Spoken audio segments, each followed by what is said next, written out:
The British came for trade, but stayed for power. From Bengal to Punjab, their grip tightened. But how did they do it? Permanent settlement, 1793, introduced by Lord Cornwallis. This system made zamindars, the landowners, responsible for collecting taxes. Advantages: fixed revenue ensured British income. Disadvantages: exploited farmers led to absentee landlords, implemented in Bengal, Bihar, Odisha, Uttar Pradesh, Andhra Pradesh.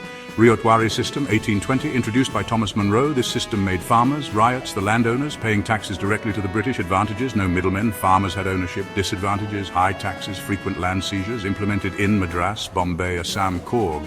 Mahalwari system, 1833.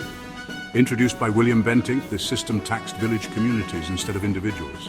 Advantages: flexible tax rates, community-based. Disadvantages: corruption, heavy burden on farmers. Implemented in Punjab, NWFP, central provinces. Temporary zamindari system. Mahalwari system was sometimes called this because it involved tax collection by local landlords but wasn't permanent. Battle of Plassey, 1757. The British defeated Siraj-ud-Dowlah, marking their political supremacy in India. Fought on Hooghly river banks in Bengal. French failure. They had fewer troops and lacked coordination. Battle of Buxar, 1764.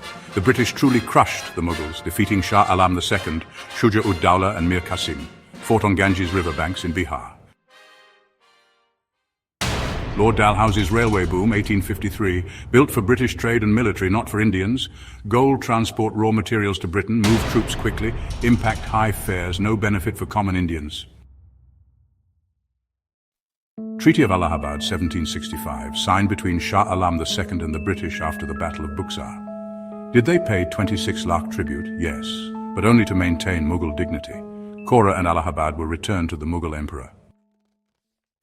Dual system of government, 1765, introduced by Robert Clive, where the British controlled revenue but Nawabs handled administration.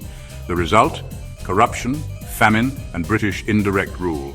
Policy of paramountcy, 1813, introduced by Lord Hastings, allowing the British to annex any state for so-called security reasons.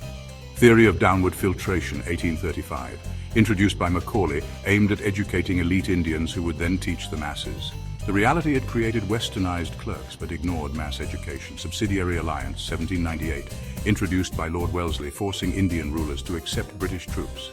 Was it beneficial to the British? Yes, it weakened Indian states. Chronological order of fall of Indian states to subsidiary alliance is follows: Hyderabad, 1798, Mysore, 1799, Awadh, 1801, Marathas, 1802. Annexation of Awadh in 1856, the British claimed misrule and took over. The first Nawab of Awadh was Saadat Ali Khan. The last Nawab was Wajid Ali Shah, who built Chota and Bada Imambara. Chota Imambara Muhammad Ali Shah, 1838. Bada Imambara Asaf-ud-Dowlah, 1784. Magna Carta of English Education, Wood's Dispatch, 1854. Provisions included universities in Bombay, Madras and Calcutta. Female education was promoted with Bethune School. It created westernized public servants. Hunter Commission, 1882. Lord Ripon introduced reforms for primary education. Macaulay's Minute, 1835. It pushed English education, calling Indian knowledge inferior.